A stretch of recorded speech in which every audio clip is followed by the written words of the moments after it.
Magandang araw, Bayang Pilipinas. Ayan, so araw ng linggo pero pinili ko pa rin na magtrabaho ng konti. Konti lang naman to guys dahil hinahanda ko lang ang mga magiging trabaho ko bukas. So ginawa ko yung to-do list ko at ayan, nililista ko yung mga trabaho ko bukas, yung mga gawin ko bukas, yung mga imo-monitor ko bukas, yung mga kailangang gawin ko bukas. So systematic yan. Kung ano yung gagawin sa umaga, ililista ko talaga yan. Minsan nilalagyan ko pa ng oras yan.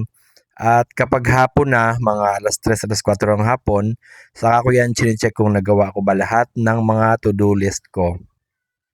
So ayan, may isang tambak pa nga na resibo dyan sa, yung naka-plastic kung mapapansin ninyo. Dyan sa table ko pero hindi ko muna gagawin ngayon yan. Dahil magpapahinga rin ako. So ayun, may option naman ako kung gagawin ko o hindi o magtatrabaho ko hindi pag araw ng linggo. Pero dahil sa wala naman akong ginagawa nga, ay ayan, nagbawas ako ng trabaho para bukas. At ganyan yung ah, desisyon ko. So, ayun guys, pag negosyante ka, may option ka kung magtatrabaho ka ba o hindi. Hindi tulad nung empleyado ka na kapag obligadong pumasok ka ng linggo, papasok ka. So, tayong mga negosyante o yung mga negosyante, may option kami. Ako gusto ko lang talagang magtrabaho kaya gagawa ako ng mga bagay na tingin ko produktibo. So, kaysa naman mag-inom ako, hindi naman ako mainom. So, ayan na lang, hindi ko na lang sinasayang yung oras ko sa kahiga. So, ayan, at ano bang ano nito, bottom line nito. So, lahat naman ng trabaho or profession may hirap talaga.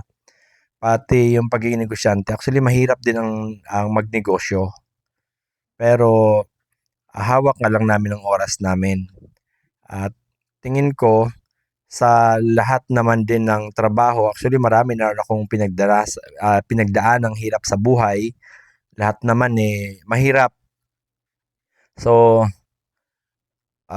palagay ko ang pagnenegosyo na yung pinakamadali. At saka ito kasi talaga yung passion ko, yung magnegosyo.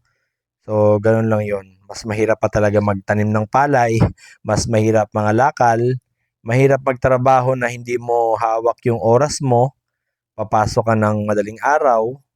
Kasi dito alam naman natin sa Pilipinas, sa Maynila, lalo sa Maynila, grabe yung traffic. So, ang preparation mo mas mahaba para hindi ka ma-late sa trabaho. Pero ako, kahit anong oras ako pumasok, 'pag ginusto ko, 'yun yung pasok ko. Pero hindi ko ginagawa 'yon. Talagang alas 5 ng umaga ay gising na ako at alas 7 nauna pa ako sa kanila kasi alas 7 ang pasok ng mga taga-MFR. So naka-duty ako sa MFR, dito yung office ko sa office nila. So lagi ako nauna sa mga 'yan. At habang nagtatrabaho sila, nagtatrabaho din ako. Pero may mga time na nagpapahinga ako, nagtatrabaho sila kasi hindi naman buong araw tinatrabaho ko talaga. Hawak ko oras ko. So gano'n lang 'yon.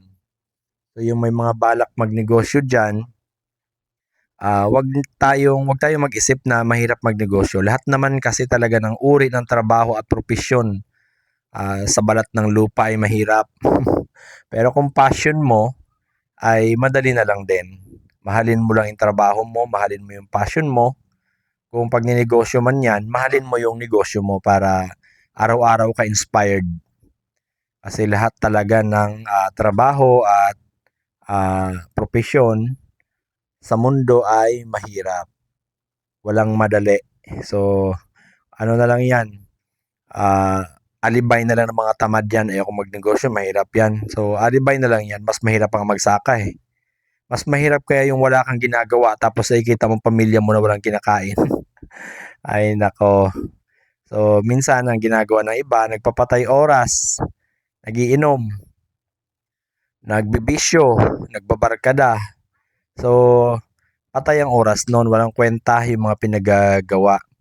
So, ako hindi ako gano'n. Ayoko nung sinasayang yung oras ko. Kasi may goal ako sa buhay na kailangan itong age na 'to, 'pag inabot ko yung edad na yon, hindi na ako magtatrabaho, i-enjoy ko naman yung natitirang buhay ko sa mundo. Gano'n naman lahat, eh. Hindi naman puwedeng habang buhay na lang tayo, eh, maghirap or magtrabaho ng magtrabaho. So ako, may preparation ako na ngayon magtatrabaho ako. Pagkatapos nung mga taon na pinagtatrabahuhan ko, kailangan huminto rin ako. Kailangan ma-enjoy ko rin yung buhay ko. Kasi hindi naman tayo habang buhay ay nagtatrabaho. Paghahandaan natin yung future natin para ah, hindi tayo kinakapos at abundant tayo kung ano man yung pinundar natin. Kung may kayamanan man, so magagamit natin yung wealth natin sa pagtanda natin or sa pag-retired natin. Ganun lang yon. So ayun guys, paalala ko lang naman yan sa mga gustong magnegosyo at yung ayaw din magnegosyo, okay lang. Magandang araw, Bayang Pilipinas.